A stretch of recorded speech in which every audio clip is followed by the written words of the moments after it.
Hi all, welcome back. അപ്പോൾ ഇന്നത്തെ നമ്മുടെ റെസിപ്പി സിമ്പിളായിട്ടുള്ള ഒരു സ്നാക്കാണ് കേട്ടോ. ഇഫ്താറിൻ്റെ സമയത്തൊക്കെ ഉണ്ടാക്കാൻ പറ്റിയിട്ടുള്ള കുട്ടികൾക്കൊക്കെ ഇഷ്ടപ്പെടുന്ന ഒരു സ്നാക്കാണിത്. ഈന്തപ്പഴം നിറച്ച് പൊരിച്ചതാണ് ഇന്നത്തെ നമ്മുടെ വീഡിയോ. അപ്പോൾ നമുക്കിത് എങ്ങനെയാണ് തയ്യാറാക്കുക എന്നുള്ളതൊന്ന് കണ്ടു നോക്കാം. അപ്പോൾ ആദ്യം നമുക്ക് ഇതിലേക്ക് വേണ്ട ഫില്ലിംഗ് ഒന്ന് തയ്യാറാക്കിയെടുക്കാം. അപ്പോൾ അതിന് വേണ്ടിയിട്ട് ഞാനിവിടെ ഒരു പാൻ അടുപ്പത്ത് വെച്ചിട്ടുണ്ട്. അതിലേക്ക് 1 ടീസ്പൂൺ നെയ്യിട്ട് കൊടുക്കാം. നെയ്യൊന്ന് മെൽറ്റായത് വന്നതിന് ശേഷം നമുക്കിതിലേക്ക് ഇതുപോലെ ചെറുതായിട്ടൊന്ന് മുറിച്ചെടുത്തിട്ടുള്ള അണ്ടിപ്പരിപ്പ് ഇട്ട് കൊടുക്കാം. ഇനി അണ്ടിപ്പരിപ്പ് ചെറുതായിട്ടൊന്ന് മൂത്ത് വരട്ടെ. ആ ഒരു സമയത്ത് നമുക്കിതിലേക്ക് കുറച്ച് റേസിൻസും കൂടെ ചേർത്ത് കൊടുക്കാം. ഇനി ഇത് രണ്ടും ഒന്ന് മൂത്ത് വരട്ടെ. എന്നിട്ട് നമുക്കിതിലേക്കൊരു 1/4 കപ്പ് തേങ്ങ ചിരവിയത് ചേർത്ത് കൊടുക്കാം. ഇനി തേങ്ങ ഒന്ന് ചെറുതായിട്ട് മൂത്ത് വരുന്നത് വരെ ഒന്ന് വറുത്തെടുക്കണം. ഇതിലേക്ക് നമുക്കൊരു 1/2 ടേബിൾ സ്പൂൺ പഞ്ചസാര കൂടെ ചേർത്ത് കൊടുത്തിട്ട് വറുത്തെടുക്കാം.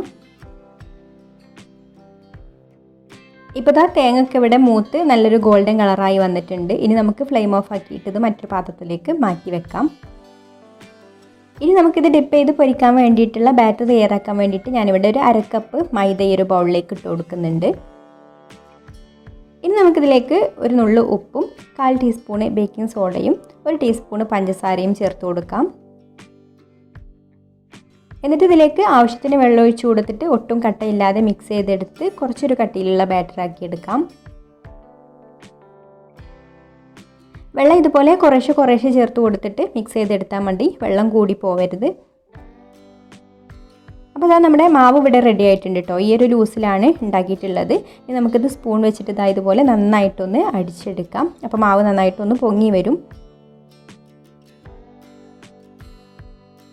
അപ്പോൾ ഇനി നമുക്കിതിലേക്ക് വേണ്ടത് ഈത്തപ്പഴമാണ്. അപ്പോൾ ഞാനിവിടെ കുറച്ച് ഈത്തപ്പഴം എടുത്ത് വെച്ചിട്ടുണ്ട്. ഇനി നമുക്കിതൊന്ന് പൊളിച്ചിട്ട് ഇതിൻ്റെ ഉള്ളിലുള്ള കുരുവൊക്കെ ഒന്ന് മാറ്റണം.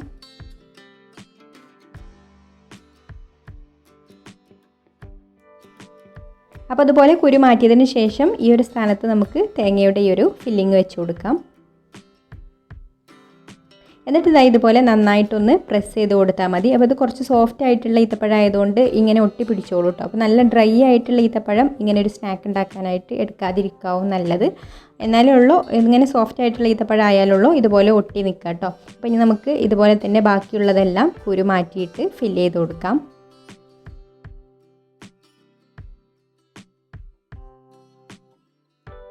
അപ്പോൾ ഞാനിവിടെ ഇത്രയും ഈത്തപ്പഴം ഫില്ല് ചെയ്ത് വെച്ചിട്ടുണ്ട്. ഇനി നമുക്കിത് നമ്മൾ നേരത്തെ റെഡിയാക്കി വെച്ചിട്ടുള്ള ഈ ഒരു ബാറ്ററിൽ ഡിപ്പ് ചെയ്ത് കൊടുത്തതിന് ശേഷം നല്ല ചൂടായിട്ടുള്ള എണ്ണയിലേക്ക് ഇട്ട് കൊടുത്തിട്ട് പൊരിച്ചെടുക്കാം.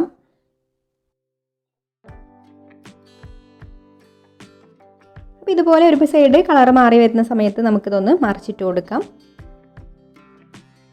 അപ്പോൾ ഇടയ്ക്കിടയ്ക്ക് ഇതുപോലെ തിരിച്ചു മറിച്ചൊക്കെ ഇട്ട് കൊടുത്ത് ഫ്രൈ ചെയ്തെടുക്കുക. എന്നിട്ട് ഇതുപോലെ ഒരു ഗോൾഡൻ കളറായി വരുന്ന സമയത്ത് നമുക്ക് കോരിയെടുക്കാം. അപ്പോൾ ഇതുപോലെ ഇനി നമുക്ക് ബാക്കിയുള്ളതെല്ലാം പൊരിച്ചെടുക്കാം.